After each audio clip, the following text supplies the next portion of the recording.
He fired me to save his millions, but he forgot I built the entire system. Now, I'm the architect of his downfall. This is how I took down a billion-dollar company. For 10 long, exhausting years, I was the ghost in the machine at Miller and Associates. I wasn't just a senior developer. I was the primary architect of every single piece of proprietary software that made our CEO, Richard, one of the most feared and respected men in the financial district. Richard was the kind of executive who looked great in a tailored Italian suit, but couldn't explain the basic difference between a database and a spreadsheet if his life depended on it. Yet he had a preternatural talent for taking my sleepless nights, my complex algorithms, and my innovative security protocols, and selling them to venture capitalists as his own flashes of divine genius. I worked 80-hour weeks until my eyes were permanently bloodshot.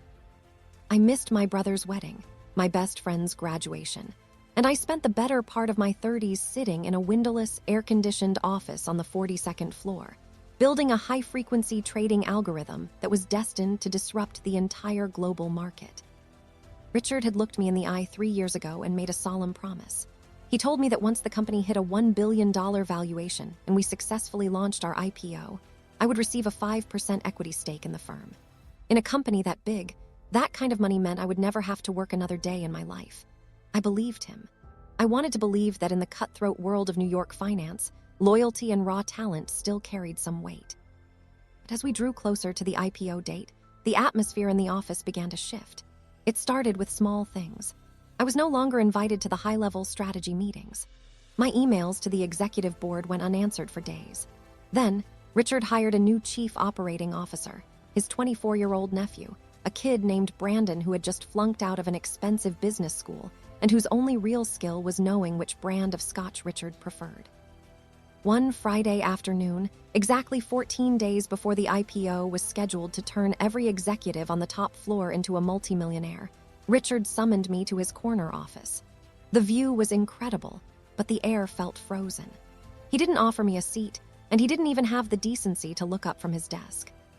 He simply slid a thick manila folder across the mahogany surface and told me, in a flat, rehearsed voice, that the company was moving in a new direction and that my specific services were no longer required. He claimed that the software was now stable and could be managed by a more cost-effective junior team led by Brandon.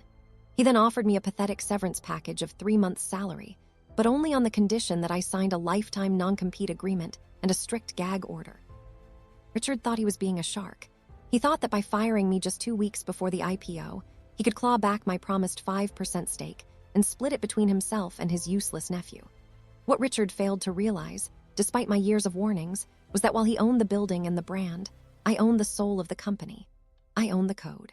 Every single line of it was my creation, and I had built it with a level of complexity that no junior developer could ever hope to untangle.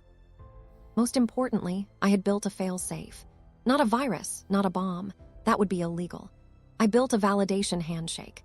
The system was so advanced that it required a unique administrative signature every 30 days to verify the integrity of the encrypted data streams. Without my specific digital key, the system wouldn't crash immediately. It would simply start to drift. I didn't argue. I didn't beg for my job. I just picked up the folder, signed the exit papers, packed my single box of personal items, and walked out of the building. As I crossed the street, I looked back and saw Richard standing at his massive floor-to-ceiling window, a smug, self-satisfied grin on his face. He truly believed he had used me to build his golden goose and then tossed me out like trash once I was no longer useful. He was tragically mistaken. For the next 2 weeks, I did something I hadn't done in a decade. I rested. I booked a flight to a remote beach in Mexico, turned off my phone, and watched the news from afar. The day of the IPO arrived, and it was a media circus. Richard was on every financial news network, being hailed as the architect of the new economy. The stock price opened at $40 and soared to $60 within the first hour. On paper, Richard was worth nearly $1 billion. Brandon was tweeting about his new yacht. But while they were popping champagne in Manhattan, the machine in the basement was starting to struggle. Because I wasn't there to provide the administrative handshake, the algorithm began to lose its precision. It started making trades that were slightly less efficient. A loss of 0.1% here, a 0.2% delay there. In the world of high-frequency trading, those tiny fractions add up to millions of dollars every single hour. By the end of the second week, The losses were becoming impossible to hide from the board of directors. The junior team, led by Brandon, had no idea what was happening. They tried to reboot the servers, which only made the drift worse. Richard hired a team of elite consultants from a top-tier tech firm, paying them $50,000 a day just to look at the code. But I had written that code in a highly customized, low-level language that I had modified myself. To them, it looked like a message from an alien civilization. They were completely and utterly helpless. Richard's phone calls started coming in on day 15. 5 calls, 10 calls, 20 calls. I let every single one of them go to voicemail. Finally, he sent a frantic, desperate email with the subject line, "Urgent, global emergency." He offered me $10 million in cash just to come back for 48 hours and fix the glitch. I waited 6 hours before replying with a single sentence. "I'm sorry, Richard, but as you pointed out, my position has been eliminated and the software is now stable." The losses continued to mount, reaching over $200 million in a single week. The board of directors eventually found out that Richard had fired the only person who knew how the system worked, and the fallout was nuclear. The stock price tanked, falling 60% in 48 hours. Investors began filing massive class action lawsuits for gross negligence and fraud. The board moved fast. They fired Richard and Brandon in a public, humiliating meeting that was leaked to the press. They reached out to me, desperate to save what was left of the firm. They offered me everything: the CEO position, a 30% equity stake, and a public apology published in the Wall Street Journal. I told them I wasn't interested in being an employee ever again.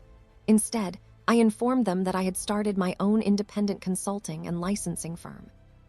If they wanted my help to stabilize the algorithm, they would have to pay a flat fee of $20 million, plus a 50% ownership stake in the software's intellectual property. They had no choice. They signed the contract within the hour. I flew back to New York, walked into the server room, and provided the administrative handshake in less than 30 seconds. The system stabilized instantly. Richard, meanwhile, lost everything. His mansions were seized, his cars were auctioned off, and he was hit with so many lawsuits that he'll be in court for the next 20 years. He is currently banned for life from ever holding an executive position in a public company. He thought the architect was just a replaceable tool, a cog in his machine. He learned the hard way that when you kick the person who built your foundation, the entire house comes crashing down on your head. If you made it this far through this saga, you are an absolute legend, and I appreciate you more than you know. Stories like this remind us that sometimes the good guys, or the smart guys, actually win. Drop a revenge in the comments right now to let me know you stayed until the very end, and hit that like button and subscribe to the channel.